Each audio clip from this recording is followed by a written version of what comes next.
Many older adults are still taking daily aspirin, even though some shouldn't be, experts say. Story by Jacqueline Howard, CNN. 8mo. 7-minute read. Health topics mentioned in this article. Some seniors across the United States continue to take a daily aspirin in the hopes of reducing their cardiovascular disease risk, even though the practice is only recommended for certain high-risk patients, and taking it without a doctor's recommendation can come with significant risks.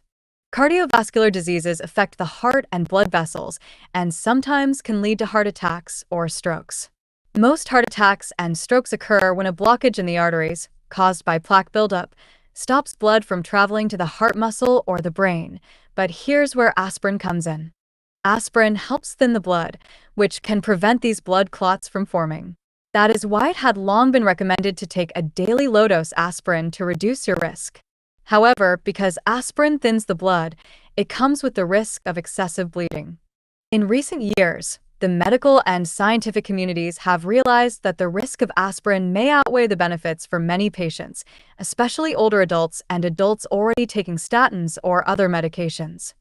The American College of Cardiology and the American Heart Association updated their guidelines in 2019 to say that aspirin should be used infrequently in the routine primary prevention of atherosclerotic cardiovascular disease because of lack of net benefit. Primary prevention refers to patients who have no history of cardiovascular disease, heart attack, or stroke and are taking aspirin to prevent a first case. The U.S. Preventive Services Task Force's final recommendations on aspirin use, issued in 2022, came after years of recommending aspirin to prevent heart attack and stroke. The USPSTF, a group of independent experts that makes recommendations to help guide doctors' decisions, and their recommendations also influence insurance companies' reimbursement decisions, now recommends against adults 60 or older starting to take a low-dose aspirin for the prevention of a first cardiovascular disease event. It's recommended that adults ages 40 to 59 who have a 10% or greater risk of developing the disease in the next decade make individual decisions on whether to start taking a low-dose aspirin regularly. Yet several doctors say that despite the risks, some of their patients continue to follow the outdated guidance and take a daily low-dose aspirin when it's not recommended. The latest research on the prevalence of aspirin use to prevent cardiovascular disease suggests that in 2021, nearly a third of adults 60 or older without cardiovascular disease were still using aspirin. The study, published Monday in the Annals of Internal Medicine, includes data on more than 180,000 people from the U.S. Centers for Disease Control and Prevention's National Health Interview Survey. An analysis of the data found that about 19% of surveyed adults 40 or older reported taking aspirin for the primary prevention of the disease. Among adults 60 or older, nearly 30% reported taking aspirin to prevent cardiovascular disease, and around 5% of all adults 60 or older reported using aspirin without medical advice. I was somewhat surprised by the magnitude of ongoing aspirin use in older adults, Dr. Mohak Gupta, resident physician at Cleveland Clinic and lead author of the study, said in an email. The study suggests that millions of U.S. adults who've never had cardiovascular disease could still be taking a daily aspirin, despite recommendations against it. A separate survey conducted last year by researchers at the University of Michigan found that about 1 in 4 adults surveyed, ages 50 to 80, reported taking aspirin regularly, around 3 or more days in a typical week, and this was seen among more men than women. Among those regularly taking aspirin, 89% reported taking a low-dose aspirin, according to the survey, while 11% indicated they take regular-strength aspirin, which makes their risk of excessive bleeding even higher. About half of older adults regularly taking aspirin reported starting more than 5 years ago. About 19% said they started 4 to 5 years ago, and 30% started within the past 3 years. The survey, called the National Poll on Healthy Aging, was administered online and via telephone in July and August 2023 and included more than 2,600 adults. This is the nature of science. Because aspirin historically has been seen as a preventive tool for cardiovascular disease, it has been difficult to change some of the societal views and behaviors among older adults. Aspirin has been recommended for preventing a first heart attack or stroke since the late 1990s. Gupta said. As a result, Aspirin use for primary prevention of cardiovascular disease has remained highly prevalent, especially among older adults who are at higher risk of cardiovascular events. Early studies on aspirin use, dating back to the 1980s and 1990s, showed that there was benefit to taking aspirin for the primary prevention of cardiovascular disease, said cardiologist Dr. Donald Lloyd-Jones, a past president of the American Heart Association and chair of the Department of Preventive Medicine at Northwestern University. But think back at what else was happening at those times. We didn't really use statins in very many patients. We weren't doing a good job controlling blood pressure. And so aspirin, as the final safety net for preventing a heart attack or stroke because it prevents blood clot formation, aspirin had room and it had space to work, Lloyd-Jones said. As aspirin was studied more closely, and as more patients at risk of cardiovascular disease started to take statins to help control their cholesterol levels, it became clear that the risks of aspirin use outweighed the benefits for certain patients, Lloyd-Jones said. He added, however, that there are still subgroups of people for which the benefits of aspirin continue to outweigh the risks, and the guidance for them should not be ignored either. This is the nature of science.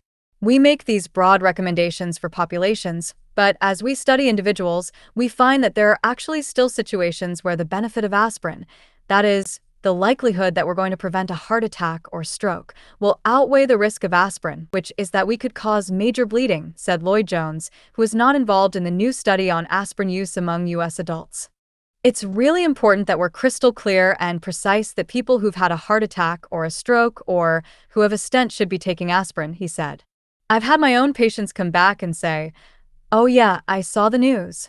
I stopped my aspirin, and that's dangerous."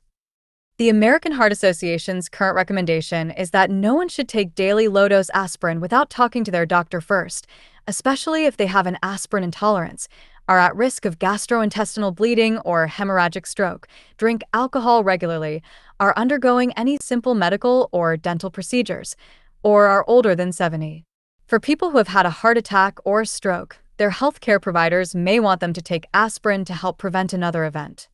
Yet it remains unclear when someone already taking a daily low-dose aspirin for their cardiovascular health should stop, and that might be an individual decision between a patient and their doctor.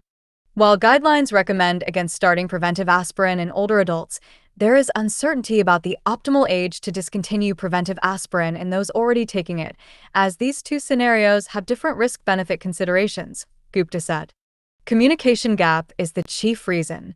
The new study in Annals of Internal Medicine underscores an important and concerning trend that many older adults continue to take aspirin for their cardiovascular health despite the updated recommendations, Dr. Dave Montgomery, a cardiologist at Piedmont Healthcare in Atlanta who is not involved in the new research, said in an email to CNN. It brings to light a gap in effective dissemination of these guidelines to the general public.